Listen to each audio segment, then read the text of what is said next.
Hello everyone, welcome to Victor's Knowledge. This is Chinu Sharma and today we are going to take up important lecture on English practice for the upcoming exam of PSSB clerk.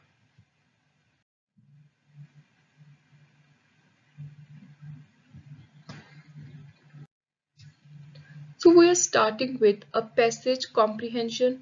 So exam ਦੇ ਵਿੱਚ specially competitive exam ਜਿਨ੍ਹਾਂ ਦੇ ਵਿੱਚ question ਜ਼ਿਆਦਾ ਹੁੰਦੇ ਨੇ, time limit ਘੱਟ ਹੁੰਦੀ ਹੈ, ਜਿਵੇਂ ਤੁਹਾਨੂੰ PSSB ਕਲਰਕ ਐਗਜ਼ਾਮ ਬਾਰੇ ਪਤਾ ਹੈ, ਉੱਥੇ ਕੁੱਲ 120 ਕੁਐਸਚਨ ਹੋਣਗੇ, ਤੁਹਾਡੇ ਕੋਲ ਟਾਈਮ ਕਿੰਨਾ ਹੈ 90 ਮਿੰਟ ਦਾ। ਸੋ ਉੱਥੇ ਤੁਸੀਂ ਸਮਾਰਟ ਵਰਕ ਕਰਨਾ ਹੈ। ਤੁਸੀਂ ਜੇ ਤੁਹਾਨੂੰ ਉੱਤੇ ਪੈਰਾਗ੍ਰਾਫ ਆਉਂਦਾ, ਪੂਰਾ ਪੈਰਾਗ੍ਰਾਫ ਪੜ੍ਹਨਾ ਸਟਾਰਟ ਨਹੀਂ ਕਰਨਾ, ਪਹਿਲਾਂ ਤੁਸੀਂ ਕੁਐਸਚਨ ਪੜ੍ਹੋ। ਕੁਐਸਚਨ ਦੇ ਵਿੱਚੋਂ ਮੇਨ ਕੀਵਰਡਸ ਨੇ, ਕੈਚੀ ਵਰਡਸ ਨੇ, ਉਹਨਾਂ ਨੂੰ ਪੈਰੇ 'ਚ ਲੱਭਣ ਦੀ ਕੋਸ਼ਿਸ਼ ਕਰੋ। ਮੋਸਟਲੀ ਜਿੱਥੇ ਉਹ ਕੀਵਰਡ ਪਿਆ ਉਹਦੇ ਜਾਂ ਪਹਿਲਾਂ ਵਾਲੀ ਲਾਈਨ ਜਾਂ ਉਸੇ ਲਾਈਨ ਜਾਂ ਐਟ ਲਾਸਟ ਉਸ ਤੋਂ ਨੈਕਸਟ ਲਾਈਨ ਦੇ ਵਿੱਚ ਤੁਹਾਨੂੰ 100% ਆਨਸਰ ਮਿਲ ਜੂਗਾ। ਸੋ ਤੁਸੀਂ ਇਹੀ ਪੈਟਰਨ ਫੋਲੋ ਕਰੋ, ਥੋੜਾ ਟਾਈਮ ਵੀ ਬਚੂ, ਤੁਹਾਨੂੰ ਬਹੁਤ ਹੀ ਜ਼ਿਆਦਾ ਫਰੈਸ਼ ਮਾਈਂਡ ਦੇ ਨਾਲ ਈਜ਼ੀਲੀ ਆਨਸਰ ਲੱਭਣਗੇ। So पहला question है the simplest way of welding two pieces of metal together is। So ਆਪਾਂ ਨੂੰ ਪੈਰੇ ਦੀ ਸਟਾਰਟਿੰਗ ਵਿੱਚ ਹੀ as it is line ਮਿਲ ਰਹੀ ਹੈ। So ਉਰੇ ਲਿਖਿਆ ਗਿਆ ਹੈ simplest method of welding two pieces of metal together is known as pressure welding। So ਉਰੇ ਹੁਣ ਆਪਾਂ ਨੂੰ directly options ਦੇ ਵਿੱਚੋਂ ਆਨਸਰ ਨਹੀਂ ਮਿਲਿਆ, ਤਾਂ ਆਪਾਂ ਅਗਲੀ ਲਾਈਨ ਵੱਲ ਜਾਵਾਂਗੇ। The ends of metal are heated to a white heat। So ਹੁਣ ਜਦੋਂ ਦੂਜੀ ਲਾਈਨ ਆਪਾਂ ਨੇ ਪੜ੍ਹ ਲਈ ਤਾਂ ਫਿਰ ਤੁਸੀਂ options ਵੱਲ ਜਾਓ ਤੇ ਦੇਖੋ ਵੀ ਤੁਹਾਡੀ ਜਿਹੜੀ ਆਪਸ਼ਨਸ ਦੇ ਵਿੱਚੋਂ ਕਿਹੜਾ ਵਰਡ ਮਿਲ ਰਿਹਾ। ਸੋ ਉਰੇ ਹੀਟਿੰਗ ਵਾਲਾ ਵਰਡ ਮਿਲ ਰਿਹਾ, ਸੋ ਤੁਸੀਂ ਉਰੇ ਕਿਹੜਾ ਆਪਸ਼ਨ ਟਿਕ ਕਰੋਗੇ? A। So the right answer will be heating the metal. Next ਦੂਜਾ ਕੁਐਸਚਨ, ਅਨਲੈਸ ਦ ਸਰਫੇਸਿਸ ਆਰ ਕਲੀਨ ਫਰਸਟ। ਸੋ ਹੁਣ ਤੁਸੀਂ ਉਰੇ ਫਟਾਫਟ ਦੇਖੋ, ਉਰੇ ਤੱਕ ਤਾਂ ਤੁਸੀਂ ਛੱਡ ਦਿਓ ਜਿੱਥੇ ਤੱਕ ਆਪਾਂ ਨੂੰ ਪਹਿਲਾ ਆਨਸਰ ਲੱਭ ਗਿਆ। ਉਸ ਤੋਂ ਬਾਅਦ ਵਾਲੀ ਲਾਈਨਸ ਦੇ ਵਿੱਚ ਤੁਸੀਂ ਜਿਹੜੇ ਮੇਨ ਵਰਡਸ ਨੇ ਕਲੀਨ ਫਰਸਟ ਇਹ ਲੱਭਣ ਦੀ ਕੋਸ਼ਿਸ਼ ਕਰੋ। ਸੋ ਤੁਸੀਂ ਦੇਖੋਗੇ ਕਿ ਦੋ ਲਾਈਨਾਂ ਛੱਡ ਕੇ ਤੁਹਾਡੇ ਕੋਲ ਕਲੀਨ ਫਰਸਟ ਵਰਡ ਆ ਗਿਆ। ਸੋ ਹੁਣ ਇਸ ਲਾਈਨ ਨੂੰ ਤੁਸੀਂ ਸਟਾਰਟਿੰਗ ਤੋਂ ਪੜ੍ਹਨਾ ਸ਼ੁਰੂ ਕਰੋ। Care must be taken to ensure that the surfaces are thoroughly clean first, for dirt will weaken the weld। ਸੋ ਉਰੇ ਖਤਮ ਕਰੋ। ਹੁਣ ਦੇਖੋ ਵੀ ਜਿਹੜੀ ਇਹ ਲਾਈਨ ਹੈ ਇਹਦੇ ਚ ਤੁਹਾਨੂੰ ਕੁਝ ਆਪਸ਼ਨ ਚ ਮਿਲ ਰਿਹਾ। ਸੋ ਆਪਸ਼ਨ B ਦੇ ਵਿੱਚ ਹੀ as it is ਲਾਈਨ ਪਈ ਹੈ that the resulting weld will be weak। ਸੋ ਇਸ ਤਰ੍ਹਾਂ ਦੇ ਨਾਲ ਤੁਸੀਂ ਬਹੁਤ ਥੋੜੇ ਸਮੇਂ ਦੇ ਵਿੱਚ ਸਿਰਫ ਕੀਵਰਡਸ ਲੱਭ ਕੇ ਆਪਣੇ ਜਿੰਨਾ ਮਰਜ਼ੀ ਲੈਂਥੀ ਕੰਪਰੀਹੈਂਸ਼ਨ ਹੈ ਉਹਨੂੰ ਘੱਟ ਸਮੇਂ ਦੇ ਵਿੱਚ ਅਟੈਂਪਟ ਕਰ ਸਕੋਗੇ।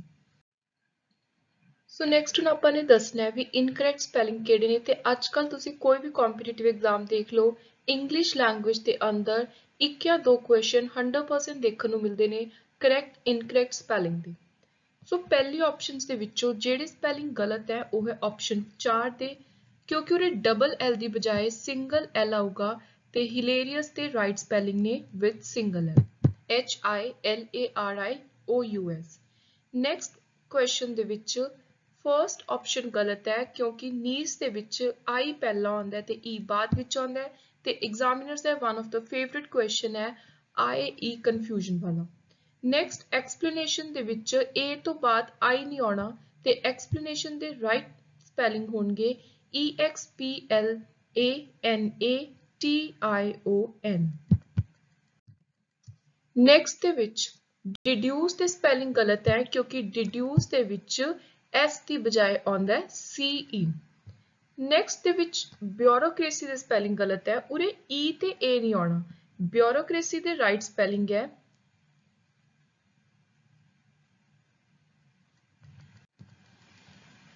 BUREAUCRACY।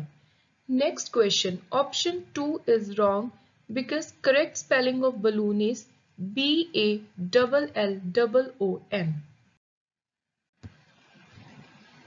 ਸੋ ਪਹਿਲੇ ਕੁਐਸਚਨ ਦੇ ਅੰਦਰ ਜਿਹੜੇ ਸਪੈਲਿੰਗ ਗਲਤ ਹੈ ਉਹ ਹੈ ਆਪਸ਼ਨ 2 ਦੇ, ਬਿਕਾਜ਼ ਕਨਕਰਡ ਦੇ ਰਾਈਟ ਸਪੈਲਿੰਗ ਹੁੰਦੇ ਆ CONQUEROR। ਸੋ ਉਰੇ E ਗਲਤ ਹੈ। ਨੈਕਸਟ ਐਡਲਟ੍ਰੇਸ਼ਨ ਦੇ ਸਪੈਲਿੰਗ ਗਲਤ ਹੈ ਕਿਉਂਕਿ ਐਡਲਟ੍ਰੇਸ਼ਨ ਦੇ ਸਹੀ ਸਪੈਲਿੰਗ ਹੋਣਗੇ T ਤੋਂ ਬਾਅਦ ਉਰੇ ਆਏਗਾ E। ਨੈਕਸਟ ਕੁਐਸਚਨ, ਹੌਲ ਦੀ ਸਪੈਲਿੰਗ ਗਲਤ ਹੈ। ਹੌਲ ਦਾ ਮਤਲਬ ਹੁੰਦਾ ਹੈ ਬਹੁਤ ਹੀ ਉੱਚੀ ਲੌਂਗ ਲਾਊਡ ਸਾਊਂਡ, ਤੇ ਹੌਲ ਦੇ ਜਿਹੜੇ ਸਹੀ ਸਪੈਲਿੰਗ ਹੁੰਦੇ ਨੇ ਉਹ ਹੁੰਦੇ ਆ HOWL। ਨੈਕਸਟ ਆਪਾਂ ਹੁਣ ਇੱਕ ਹੋਰ ਇੰਪੋਰਟੈਂਟ ਟੌਪਿਕ ਕਰਾਂਗੇ ਵਨ ਵਰਡ ਸਬਸਟੀਟਿਊਟ, ਜਿਹਨੂੰ ਪੰਜਾਬੀ ਦੇ ਵਿੱਚ ਆਪਾਂ ਕਹਿੰਦੇ ਆ ਬਹੁਤੇ ਸ਼ਬਦਾਂ ਦੀ ਥਾਂ ਇੱਕ ਸ਼ਬਦ।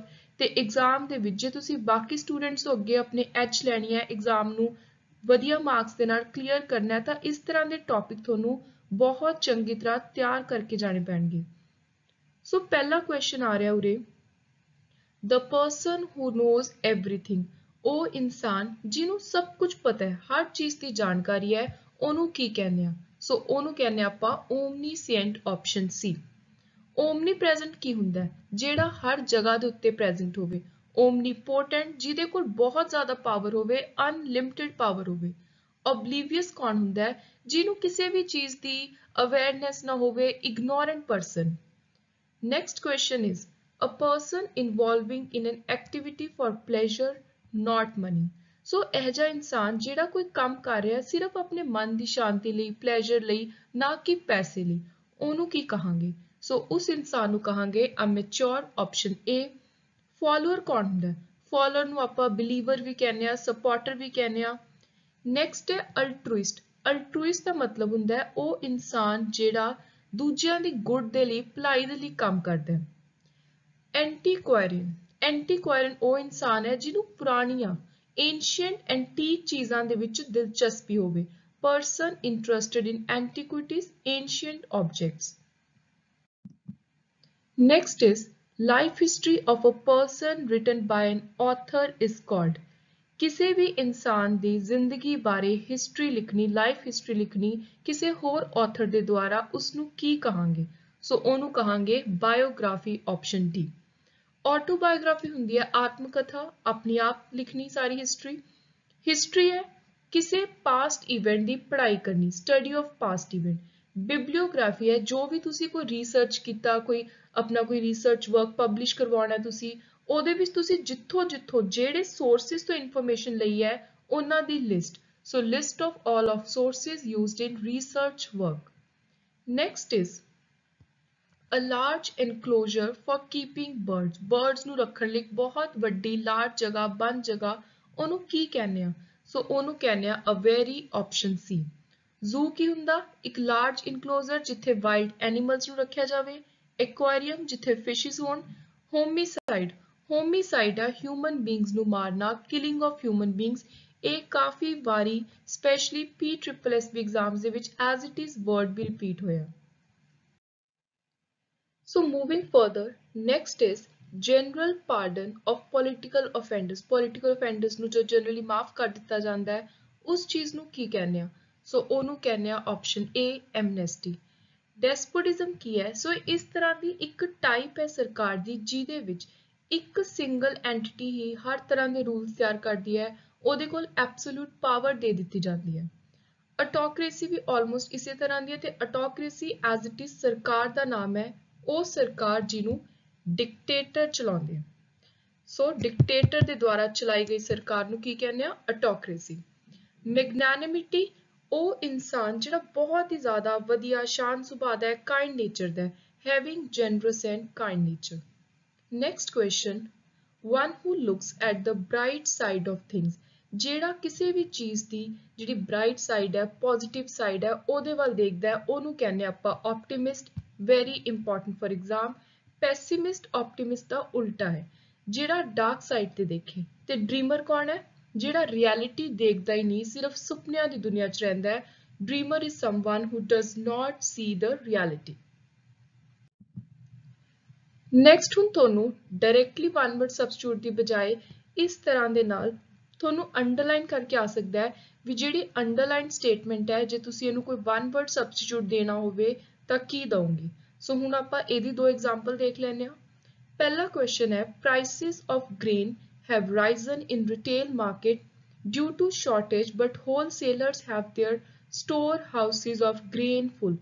grains ਦੇ storehouse ਨੂੰ ਕੀ ਕਹਿੰਦੇ ਆ? ਜਿੱਥੇ ਦਾਣਾ ਸਟੋਰ ਕਰਕੇ ਰੱਖਿਆ ਜਾਂਦਾ ਹੈ, ਉਹਨੂੰ ਕਹਿੰਦੇ ਆ option B, granaries। Next is, tracks of a railway line run together at a constant distance from each other over tens of miles। ਸੋ ਉਹ ਚੀਜ਼ ਜਿਹੜੀ ਕਿਸੇ ਦੇ ਬਿਲਕੁਲ ਬਰਾਬਰ ਚੱਲੇ, ਇੱਕੋ ਸਾਰ constant distance ਤੇ, ਉਹਨੂੰ ਕਹਿੰਦੇ ਆਪਾਂ parallelly, option D. So next ਹੁਣ ਆਪਾਂ ਕੁਝ ਕਾਮਨਲੀ ਯੂਜ਼ ਟਰਮਸ ਦੇਖਾਂਗੇ। ਇਹ ਤੁਹਾਨੂੰ ਦੇਖਣ ਨੂੰ ਬਹੁਤ ਆਸਾਨ ਲੱਗ ਜਾਣਗੀਆਂ ਪਰ ਐਗਜ਼ਾਮ ਦੇ ਲਈ ਤੁਹਾਨੂੰ ਇਹ ਟਿਪਸ ਤੇ ਹੋਣੇ ਚਾਹੀਦੇ ਨੇ, ਸਪੈਸ਼ਲੀ ਜੈਂਡਰ ਨਿਊਟਰਲ ਟਰਮ। ਸੋ ਆਪਾਂ ਨੂੰ ਮੈਸਕੁਲਿਨ ਤੇ ਫੈਮਿਨਿਨ ਤਾਂ ਆਲਮੋਸਟ ਇਹਨਾਂ ਸਾਰਿਆਂ ਦਾ ਪਤਾ ਹੈ ਐਕਸੈਪਟ 1 2। ਸੋ ਜਿਹੜਾ ਜੈਂਡਰ ਨਿਊਟਰਲ ਟਰਮ ਹੈ ਇਹ ਐਗਜ਼ਾਮ ਦੇ ਲਈ ਬਹੁਤ ਇੰਪੋਰਟੈਂਟ ਹੈ। ਸੋ ਪਹਿਲਾ ਹੈ ਮੈਨ ਦਾ ਫੈਮਿਨਿਨ ਵਿਮਨ। ਤੇ ਜੇ ਆਪਾਂ ਨੇ ਦੋਨਾਂ ਦੇ ਲਈ ਕੋਈ ਕਾਮਨ ਵਰਡ ਯੂਜ਼ ਕਰਨਾ ਹੋਵੇ, ਆਪਾਂ ਨੇ ਇਹ ਨਹੀਂ ਦੱਸਣਾ ਵੀ ਆਪਾਂ ਔਰਤ ਲਈ ਵਰਡ ਯੂਜ਼ ਕਰ ਰਹੇ ਹਾਂ ਜਾਂ ਮਰਦ ਲਈ ਯੂਜ਼ ਕਰ ਰਹੇ ਹਾਂ, ਆਪਾਂ ਨੇ ਸਿੰਪਲ ਇਨਸਾਨ ਦੇ ਲਈ ਵਰਡ ਯੂਜ਼ ਕਰਨਾ ਹੈ ਤਾਂ ਉੱਥੇ ਆਪਾਂ ਕੀ ਲਿਖਦੇ ਹਾਂ, ਪਰਸਨ। ਨੈਕਸਟ ਹੈ ਮਦਰ ਫਾਦਰ। ਜੇ ਆਪਾਂ ਨੇ ਮਦਰ ਫਾਦਰ ਸਪੈਸੀਫਾਈ ਨਹੀਂ ਕਰਨਾ, ਜੈਂਡਰ ਨਹੀਂ ਦੱਸਣਾ, ਤਾਂ ਉੱਥੇ ਆਪਾਂ ਵਰਤਦੇ ਹਾਂ ਪੇਰੈਂਟ। ਬॉय गर्ल ਦੀ ਬਜਾਏ child. Uncle aunt, husband wife. So husband wife ਦੀ ਬਜਾਏ ਆਪਾਂ ਸਪਾਊਸ ਵਰਤ ਲੈਂਦੇ ਹਾਂ ਜੇ ਆਪਾਂ ਨੇ ਜੈਂਡਰ ਸਪੈਸੀਫਾਈ ਨਹੀਂ ਕਰਨਾ। ਐਕਟਰ ਦਾ ਫੈਮਿਨਿਨ ਐਕਟਰੈਸ, ਪ੍ਰਿੰਸ ਦਾ ਪ੍ਰਿੰਸੈਸ, ਵੇਟਰ ਵੇਟਰੈਸ। ਜੇ ਆਪਾਂ ਨੇ ਉਰੇ ਜੈਂਡਰ ਸਪੈਸੀਫਾਈ ਨਹੀਂ ਕਰਨਾ ਤਾਂ ਜੈਂਡਰ ਨਿਊਟਰਲ ਟਰਮ ਰਹੂਗੀ server. Very important to remember. Rooster masculine term ਹੈ, ਫੈਮਿਨਿਨ ਹੈ ਹੈਨ ਤੇ ਜੈਂਡਰ ਨਿਊਟਰਲ ਹੈ chicken. Stallion masculine term, feminine mare ਤੇ ਜੈਂਡਰ ਨਿਊਟਰਲ ਹਾਰਸ। ਸੋ ਇਹ ਕੁਝ ਸਪੈਸੀਫਿਕ ਟਰਮ ਸਪੈਸ਼ਲੀ ਲਾਸਟ 2-3 ਤੁਹਾਨੂੰ ਐਗਜ਼ਾਮ ਦੇ ਲਈ ਯਾਦ ਹੋਣੇ ਚਾਹੀਦੇ ਆ। ਸੋ ਹੁਣ ਆਪਾਂ ਕੁਝ ਸਿੰਗੂਲਰ ਤੇ ਪਲੂਰਲ ਦੇਖਾਂਗੇ। ਸੋ ਇਹਦੇ ਵਿੱਚ ਬੇਸਿਕਲੀ ਇਹ ਜਿਹੜੀਆਂ ਸਾਰੀਆਂ ਪਹਿਲੀਆਂ 5 ਟਰਮਸ ਨੇ ਇਹ ਉਹ ਨੇ ਜਿਨ੍ਹਾਂ ਦੇ ਵਿੱਚ ਸਿੰਪਲੀ ਪਿੱਛੇ ਕੱਲਾ ਐਸ ਲਗਾਇਆ ਹੋਇਆ। ਸੋ ਇਹ ਮੈਂ ਤੁਹਾਨੂੰ ਚਾਰਟਸ ਪ੍ਰੋਵਾਈਡ ਕਰ ਦੂੰਗੀ, ਤੁਸੀਂ ਇਹਨੂੰ ਐਗਜ਼ਾਮ ਦੇ ਲਈ ਇੱਕ ਵਾਰੀ ਰੀਡਿੰਗ ਦੇ ਕੇ ਜਾਓ।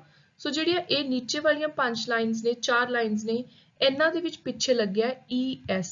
ਸੋ ਤੁਸੀਂ ਧਿਆਨ ਦੇ ਨਾਲ ਉੱਥੇ ਕੁਐਸਚਨ ਅਟੈਂਪਟ ਕਰਨੇ ਆ।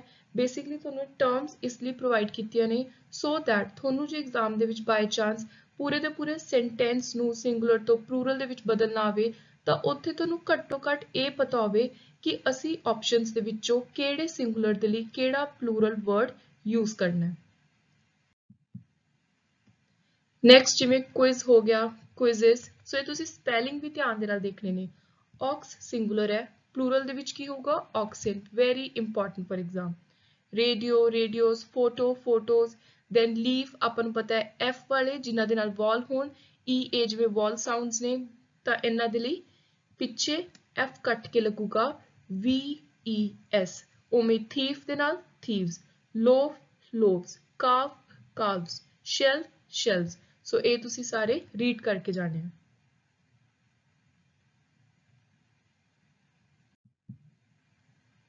ਮਦਰ ਇਨ ਲॉ, ਮਦਰਸ ਇਨ ਲॉ। ਸੋ ਉਰੇ ਹੁਣ ਤੁਸੀਂ ਗਲਤੀ ਨਾਲ ਵੀ ਲॉज ਨਹੀਂ ਲਿਖ ਦੇਣਾ, ਉਹ ਥੋੜਾ ਗਲਤ ਹੋ ਜਾਊਗਾ। ਸੋ ਇਸ ਲਈ ਮੈਂ ਤੁਹਾਨੂੰ ਸਪੈਸੀਫਿਕਲੀ ਸਿਰਫ ਟੇਬਲ ਦੇ ਵਿੱਚ ਵਰਡਸ ਪ੍ਰੋਵਾਈਡ ਕਰਵਾਏ ਨੇ ਕਿਉਂਕਿ ਤੁਸੀਂ ਇਹਨਾਂ ਦੇ ਉੱਤੇ ਅਲੱਗ ਤੋਂ ਧਿਆਨ ਦੇ ਕੇ ਜਾਣਾ ਐਗਜ਼ਾਮ ਦੇ ਲਈ। Editor editors. ਸੋ ਉੱਥੇ ਤੁਸੀਂ ਚੀਫ ਨੂੰ ਬਦਲ ਕੇ ਚੀਫਸ ਨਹੀਂ ਕਰ ਦੇਣਾ, ਤੁਸੀਂ ਧਿਆਨ ਦੇ ਨਾਲ ਦੇਖਣਾ ਹੈ ਵੀ ਕਿਹੜੀ ਚੀਜ਼ ਦੀ ਗੱਲ ਹੋ ਰਹੀ ਹੈ। ਤੁਸੀਂ ਸਿੰਗੂਲਰ ਨੂੰ ਜਦੋਂ ਪਲੂਰਲ ਦੇ ਵਿੱਚ ਬਦਲਣਾ ਹੈ ਤਾਂ ਤੁਹਾਨੂੰ ਕਿੰਨੀ ਕੁ ਜ਼ਰੂਰਤ ਹੈ ਚੇਂਜ ਕਰਨ ਦੀ। Runner up runners up, ਗ੍ਰੈਂਡਸਨਸ in ਲॉ ਗ੍ਰੈਂਡਸਨਸ in ਲॉ, man women child, men women children, foot feet, tooth teeth, mouse mice। very important for exam। goose geese, chick chicken। ਸੋ ਇਸੇ ਤਰ੍ਹਾਂ ਇਹ ਸਾਰੇ ਤੁਸੀਂ ਦੇਖਣੇ ਨੇ। ਜਿਹੜੇ EX ਵਾਲੇ ਨੇ vertex vertices index indices, ਸੋ ਇਹ ਵੀ ਤੁਹਾਨੂੰ ਯਾਦ ਹੋਣੇ ਚਾਹੀਦੇ ਆ। So this was all about our today's important lecture on English practice। I hope you like the content। Please do subscribe to my channel, keep supporting Victor's Knowledge। Thank you and good luck।